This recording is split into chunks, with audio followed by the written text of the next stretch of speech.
I'm L Director, this is L Director Vision, welcome to my humble home, and today I'm going to be showing you guys my Glidecam setup with the Steadicam arm and vest and all that kind of stuff because I've made some comments online in the Blackmagic forums and stuff like that hey, here's the rig I'm using to fly my URSA Mini, and so today I want to go ahead and show you guys that, but first let's go and take a look at the gear. Come down here with me. Alright, so if I am doing a spontaneous film shoot, something where I don't have a lot of time to plan it out and I can't bring lights and all my audio gear because I've got a whole bag just full of audio gear, this is my main kit. This is what I'll take with me. I won't even take a tripod, but I'll bring this stuff. So what we have here is, first off, we have the camera itself. This is an Arco bag. It's got a waterproof zipper along the top, which is cool. It's going to keep your camera nice and dry. We've got the Devon Graham Signature Series Glidecam, and in this Kelty backpack over here, this is the Red Wing 50, I have the double arm vest from Cowboy Studio, and so we'll go and take a look at that in a minute too. But first off, because I know a lot of you guys are now starting to get in your URSA Minis, 4Ks, 4.6Ks. I went with the 4K because I wanted the global shutter, because to me that was more important than dynamic range. I want to show you guys just how quickly you can get this thing up and running and the way I keep this thing configured here. So if I'm in a run and gun scenario where it's like, oh boom, I need to get this shot because it's going to be awesome in my film and I don't have a lot of time to grab it, grab the camera, lens is already on, throw on the battery, take off my hood, take off the lens cap, and we are ready to start filming now because the camera boots up seriously that quick, which is super awesome. So that's how I keep this camera configured to do run and gun scenarios and that kind of a thing. For batteries, I've got two of these. This is the Maxoak 177 watt-hour battery. These things will power the camera for a very, very long time, which is cool. You'll notice I don't keep the side handle attached because most of the time when I'm operating this now, I've either got it on a shoulder rig where that's in the way, or I'm on the Glidecam where I don't want the weight. So for me, I do keep it here with me. There are occasions where I will mount this in and go, really run and gun with it. But for the most part, I'm not going to be shooting handheld. So I keep that disconnected. I still have access to all my buttons and things otherwise. I've got a cold shoe on the top that I use for my mic. This is an Audio Technica, I don't know the model number, but that's not important. You'll see it here in a minute when I get everything kitted out with the Glidecam. So I keep that on there, and then I keep the base plate for the Glidecam attached as well. This will also work on my tripod. Now when I go to a shoulder rig, I actually want to position this differently, and I want the plate, rather than being mounted all the way in the back, which would push the lens up against the matte box too much, my lens is too big to fit with the shoulder rig that way, so I actually will move the base plate up to the front of the camera, and that allows the lens to be further back from that box, and then I've got room to zoom at that point. So, but for most shooting, if I'm either doing tripod or this, then that's the way to go, and I'm shooting Glidecam now more than I would ever shoot shoulder mount at this point, so I keep it configured in that way, which is pretty cool. One other note about my bags and such, I label everything with my business cards, you can see right here.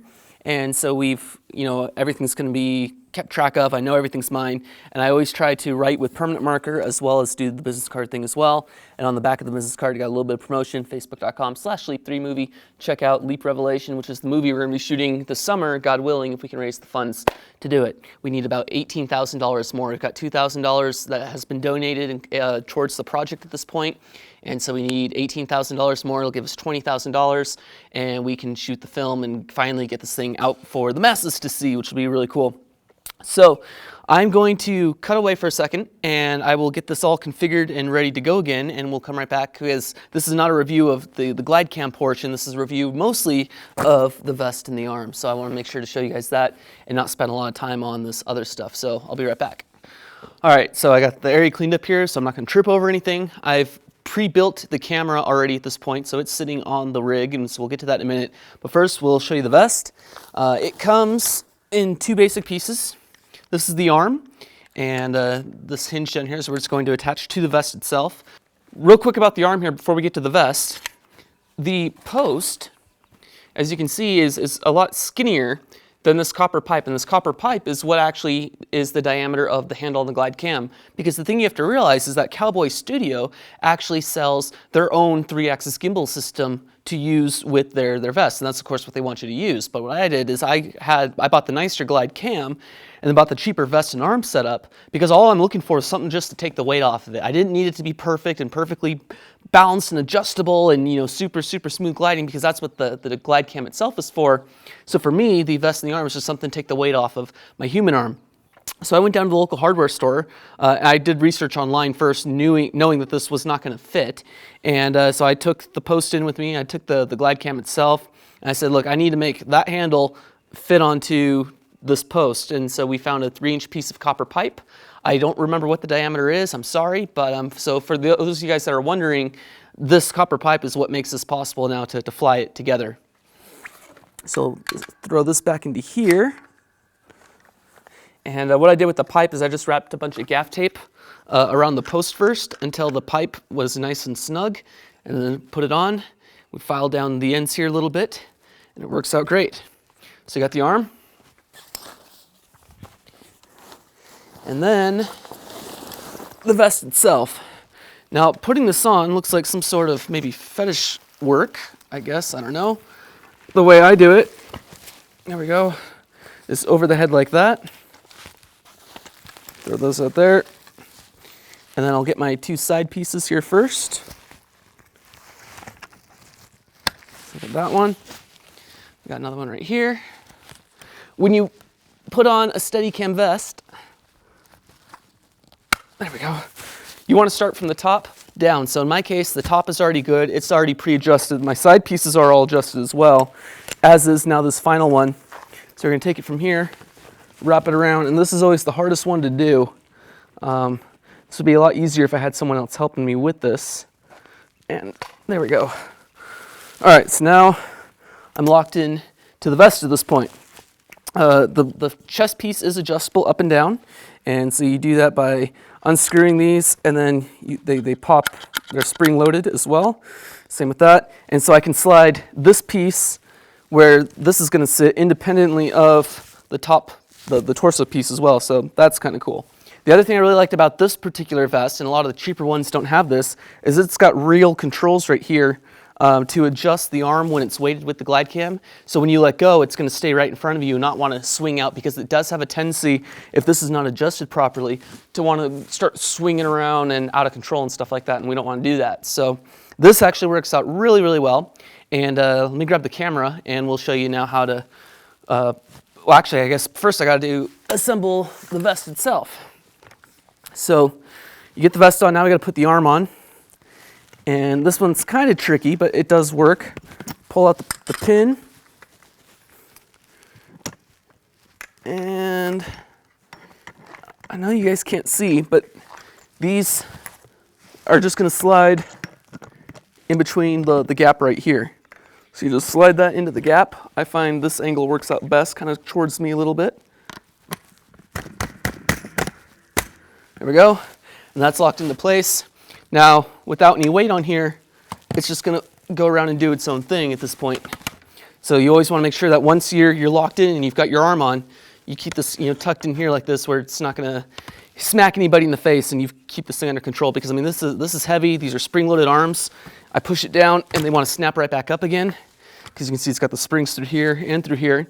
And when I get the 20 pounds of camera and stuff on, you can see right now, naturally, this angle, it's almost going to hit me in the chin. But when I get the camera on, it begins to level itself out, and it's somewhere closer to right around here, I'd say. So let's get the camera on, we'll show you how this all works. All right, so like I said, camera is pre-built, and it's just a matter of kind of, they say, bowing into it, because you get that forward angle, that slides in, and we're ready to go. Pull open my monitor, turn the camera on, and let's see, how's my balance? It's a little bit off there, so pull it back to the left a little bit. What I'm doing right now is, as I look at this, there, that's not bad. Very, very nice. My horizon looks good on the display, and I'm ready to fly. And what's so great now is that this is a 20-pound rig right here for the camera, the mic, the battery, the Glidecam itself. 20 pounds, super, super heavy. And as you can see, this arm is taking all the weight for me on that, which is just sweet. The gimbal on the Glidecam itself is pretty incredible. I can walk around it and the camera stays pointed straight ahead the whole time, which is awesome. A little bit of sway, so I'm not perfectly balanced right now, but I'm pretty close. It's good enough that I would actually be willing to go shoot with this right now. And yeah, so this just, I've flown this. I filmed a church function recently, Journey to the Cross. Spokane Valley Church puts that on every year. Really cool event. And so this year I filmed with the URSA Mini, with my Glidecam and the vest. And I was able to film for 6 hours at a time, strapped into this thing, no issues whatsoever, except sore back muscles by the end of the night, because you walk with your hips thrust forward, and that just helps you stay balanced and helps transfer the weight of this to your hips rather than your back, because you don't want to try to support with your back. But just the act of thrusting your hips forward, it does put a little bit of strain on your back, but not nearly as much as if I did this, and now my entire back is taking the weight of the camera, and I want it on my hips.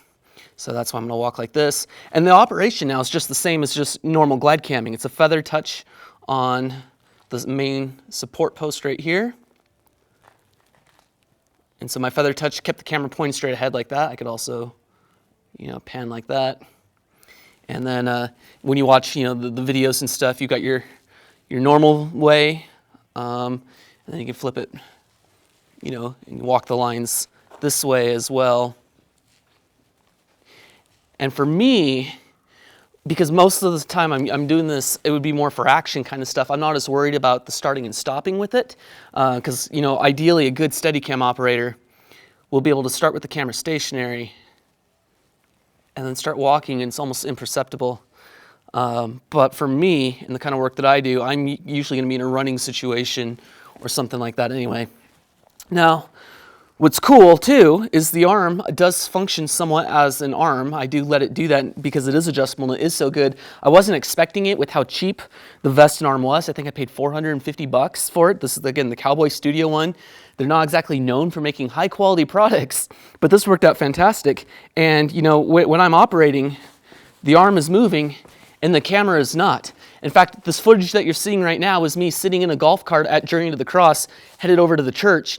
And the guy, because we have to park in another parking lot, so they have golf carts coming to take us. And as I'm sitting there, shooting this, I hung this out the side of the golf cart like this. And this arm was going up and down all over the place. And as you can see from the footage right now, the shot was actually pretty steady. So that's really, really cool. So yeah, I will shoot some footage just here walking around with this, and we'll post that as well for you guys to see how this all works together. And yeah, I'm L Director. This is L Director Vision. Thanks for watching. Thanks for subscribing and liking. And we'll see you next time with more behind-the-scenes filmmaking videos as we go about making Leap Revelation. Of course, when you're using a Steadicam, wind is your worst enemy. I've got a lot of it right now. Well, hopefully that mic is working out pretty well. Now, I'm not shooting in RAW, so I do apologize for some of the exposure stuff right now. But really, we just want to see how steady this is. Walking around the tree and such like that. Running through the woods with the actors.